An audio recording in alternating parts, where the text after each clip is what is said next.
మన ప్రభు అయిన యేసు క్రీస్తు నామములో దేవుని బిడ్డ మీ అందరికీ ప్రేమపూర్వకమైన వందనములు. పరిశుద్ధ గ్రంథములో దేవుని వాక్యములు ధ్యానించుకుందాము. 92వ కీర్తన 4వ వచనం.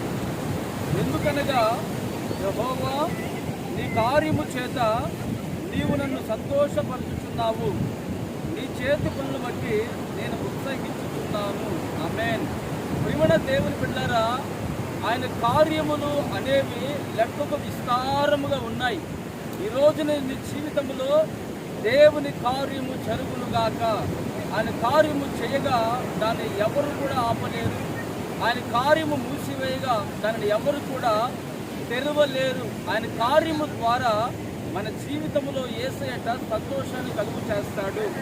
మరి ఈరోజు నీకు ఏ కార్యమైతే కావాలని నువ్వు ఆశపడుతున్నావో, నీ ఆశకు ప్రతిగా నిశ్చయముగా సంతోషము కలుగు చేసేటముగా నీ బ్రతుకు తన కార్యము నీ ఎడల జరుగునుగాక. ఆమేన్.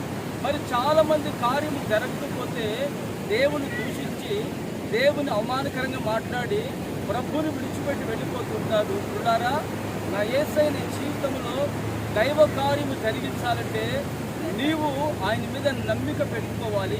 అప్పుడు నా యేసయ్య నీ బ్రతుకులో తన కార్యము జరిగించి నీ నోటి నిండా నవ్వును కలుగు చేసి అనేకుల ఎదుట నిన్ను గణపరిచి హెచ్చించుగాక.